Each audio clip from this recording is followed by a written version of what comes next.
Hello everyone, welcome to another Rick's Picks. This weekend I got the chance to see Godzilla Minus One and I really enjoyed it, and I really want to do a review on this. So this is going to be a spoiler-free or minor spoilers. Nothing that's going to ruin any major, plot points, reveals, the ending, or nothing like that. It's just me quickly going over what I liked about this movie, what I didn't like.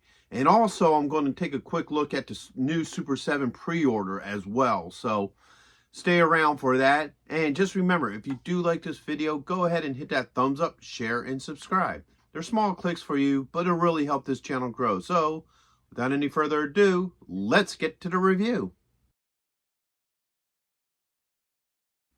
So first off, let's talk about the plot of this, okay? Now, this whole movie takes place in post World War II Japan, okay? So a little bit starts near the end of the war, but the majority of the movie takes place afterward.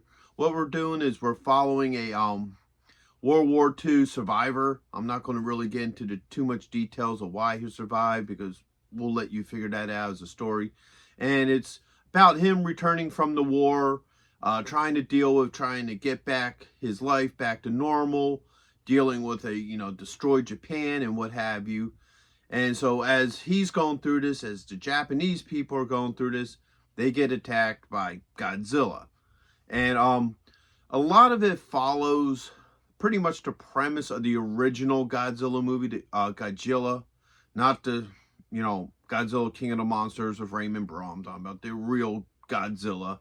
And the storyline to this is really good. There's a lot of really good character development in this. Normally you don't say that about a Godzilla movie. Most of the time the characters are just there to further the plot or give it some sort of story and reason why these giant monsters are fighting. But no, this is very story driven. Like, the whole movie is very story driven, and it had good plot. The actors and actresses in it, I felt, did really good acting, and they made you genuinely want to care about what they're going through, and that's a really nice thing about this film. Is it not only is it just a great Godzilla movie, but you care about the characters, you care about what they're going through, the drama in their life, everything that's going on. So, just after dealing with being destroyed by the Americans, now they have this giant monster that they have to deal with as a people. So the story is really good. I really enjoyed it, and I don't normally say that about a Godzilla movie, but, overall, it had a really good plot. It had a really good story, and the actors did a really good job at portraying their characters, their feelings, and expressing what they're going through. Okay, so visually, the visual effects were beautiful for this movie. They looked really nice. You might get a couple spots where, like, Godzilla looked a little clunky, but I think he was meant to look like that. All right, this movie was, done on, like, I believe it was like a $15,000 budget, which, for movies, that's really, really low. So, it's great that they were able to pull such nice visuals. And there are, not even of just Godzilla, but of other things. Like, they have planes flying, tanks, and what have you. And from what I hear, the majority of the effects are actually practical effects that they tried using as little CGI as possible. And it paid off for them. It really, really looked nice. I mean, a lot of the visuals were very nice in this movie. You really felt immersed in the world, visually, as well as, like I said earlier, in the storyline as well. Okay, so let's talk about the reason why we're all coming to see this movie. Godzilla himself. I love the look of this Godzilla. Now, as any Godzilla fan knows, there's been a lot of different Godzillas over the years. You get some that are really cool looking, some not so good looking. But overall, there's been a lot of different versions of them. And I do like this version of Godzilla. I love the way how they designed him. He looks really good. Anytime he's on screen, He has presence.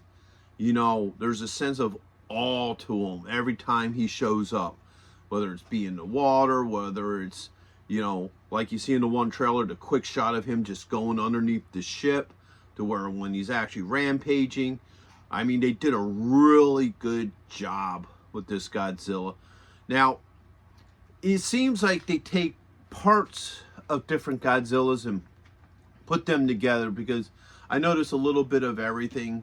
Like, you had some of the old school 70s Godzilla look to him, like how his head is like that rounded shape. But you also got that more chaotic look to his dorsal fins that were kind of more of a late 90s, early 2000s kind of look. And then the way how his, you know, atomic breath charges up kind of reminds me of the legendary Godzilla, where, you know, it charges up from the tail, and I like that. But they added their own twist.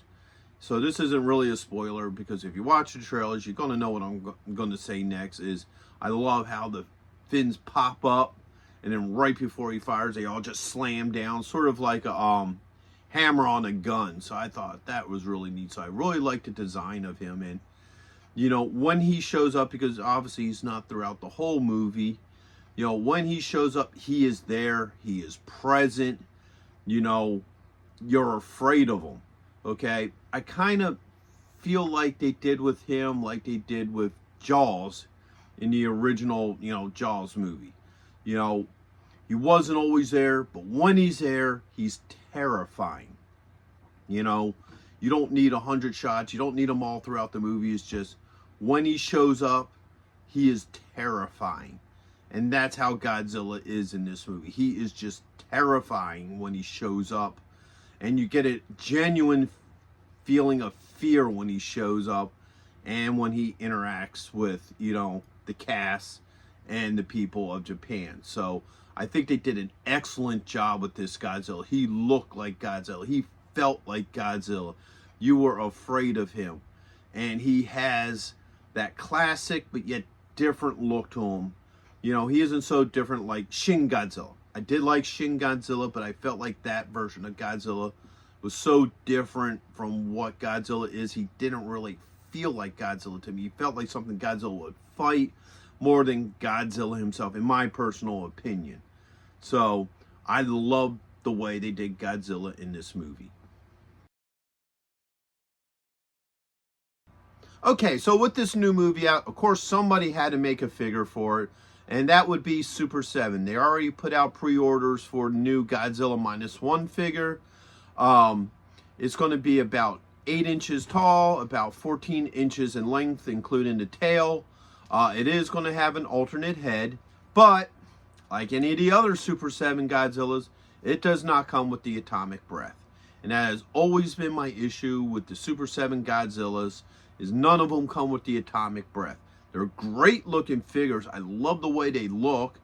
You know, I like that they give them an alternate head. Some of them even got alternate hands, but I would trade some of those hands in for a little bit of atomic breath. Now, they do have an exclusive Godzilla that comes with the atomic breath, but like always, I feel like that should not be an exclusive thing. That's his main weapon of choice, is the atomic breath. So other than that, as you can see, it's a beautiful looking figure.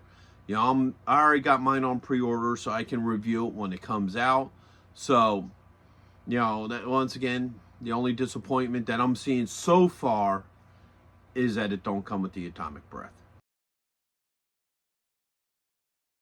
So my overall thoughts on this movie is I love it. I think it was great. I think it was very well put together. I think it was very well thought out. A lot of people say that it's the best Godzilla made, or at least one of the best, and I can totally agree with that.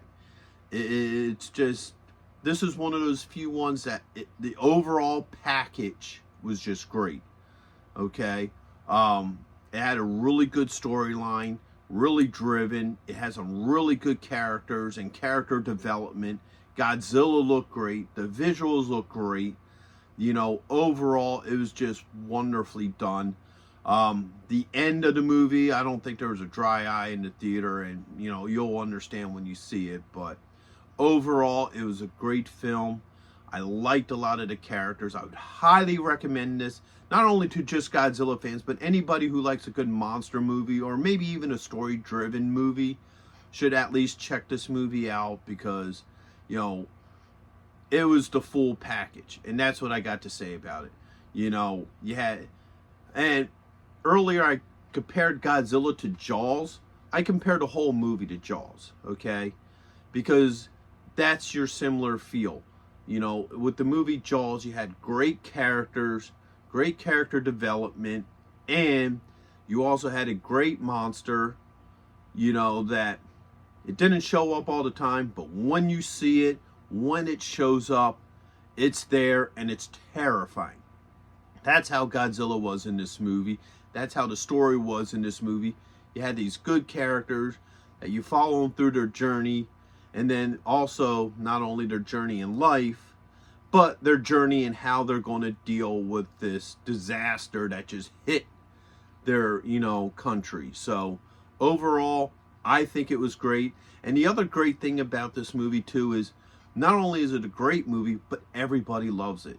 I mean, you look at it on Rotten Tomatoes. Last time I looked at it, as you can see here, the scores are up in the 90s. Not only just with the critics, but also with, you know, the viewers as well. So the audience score.